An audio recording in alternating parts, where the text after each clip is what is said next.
ဗမာပြည်မှာရိုဟင်ဂျာလူမျိုးစုတွေလူခွင့်ချိုးဖောက်ခံရတာလူမျိုးတုံးတက်ဖြတ်ခံရတဲ့ကိစ္စတွေကိုပြောပြီးဆိုရင်ကျွန်တော်တို့ပထမဆုံးကြားရတဲ့ညှင်းခုန်မှုပုံစံကတော့ဗာလဲဆိုတော့ရိုဟင်ဂျာဆိုတာမရှိဘူးဘင်္ဂါလီတွေပဲရှိတယ်ဘင်္ဂါလီတော်မှရိုးရိုးဘင်္ဂါလီမဟုတ်ဘူးသူတို့ဒီခိုးဝင်လာတဲ့ဘင်္ဂါလီတွေဖြစ်တယ်ဆိုတော့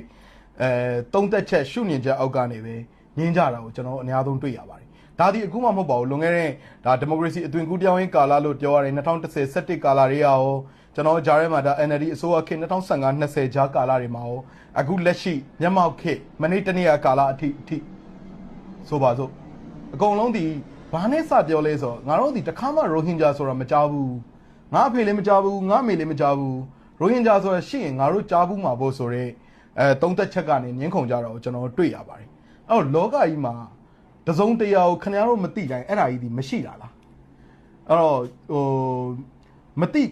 တိုင်းအရာရာကိုမရှိဘူးလို့သတ်မှတ်နေမယ်ဆိုရင်တော့ဒါဒီအင်မတန်ပြောရဆိုအခက်တဲ့ကိစ္စဖြစ်ပါလိမ့်မယ်အဲ့တော့ရိုဟင်ဂျာလူမျိုးစုတွေရိုဟင်ဂျာတွေရဲ့တည်ရှိမှုတမိုင်းနဲ့ပတ်သက်ပြီးပြောမယ်ဆိုရင်ကျွန်တော်တို့ဒီမှာတမိုင်းဆိုင်ရာအရာတက်တဲ့အထောက်အထားအချက်လက်ပေါင်းများစွာရှိပါတယ်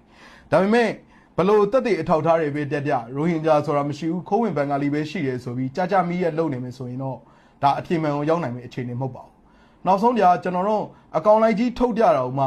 နော်ကိုဖင်ကိုကိုဖနှောင်းနဲ့ပိတ်ပြီးတော့မရှိပါဘူးဒါတွေကကလားတွေပါပဲဒါတွေကခိုးဝင်ဘင်္ဂါလီတွေပါပဲလို့ခင်ဗျားတို့ယူဆသုံးသပ်နေမယ်ဆိုရင်တော့ဒီဗီဒီယိုဆက်ပြီးမကြည့်လည်းဖြစ်ပါတယ်ဘာကြောင့်လဲဆိုတော့ကျွန်တော်တို့တွေရိုဟင်ဂျာဆိုတာရှိတယ်ဆိုတဲ့အထိုင်ရိုဟင်ဂျာဘာကြောင့်ရှိလဲဘယ်လိုရှိလဲဆိုတဲ့တမိုင်းအချက်လက်ပေါင်းများစွာအောင်တကဘာလုံးကလည်းသိတယ်လို့သူတည်တနာအချက်လက်ပေါင်းများစွာနဲ့လည်းတက်တည်ပြပြီးသားဖြစ်ပါတယ်အဲ့တော့ကျွန်တော်ထပ်ပြီးတော့ကျွန်တော်စုဆောင်းထားတဲ့အချက်တွေကနေဒါရိုဟင်ဂျာလူမျိုးတွေတမိုင်းသူတို့ရဲ့တည်ရှိမှု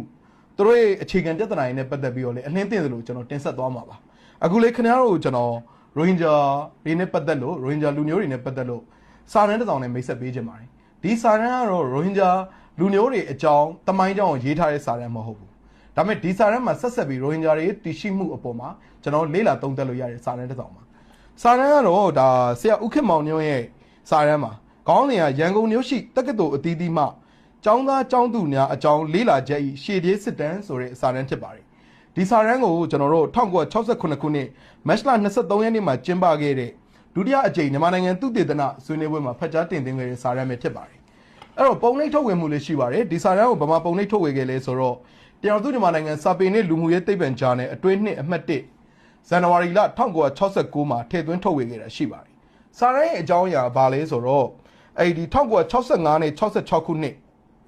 မှာဒီဗမာပြည်ရန်ကုန်မြို့မှာရှိနေတဲ့ကျွန်တော်အစိမ့်နဲ့ပညာလို့ပြောရတဲ့တက္ကသိုလ်ပညာရက်တွေပေါ့ဗျာစီးပွားရေးပညာစီးပွားရေး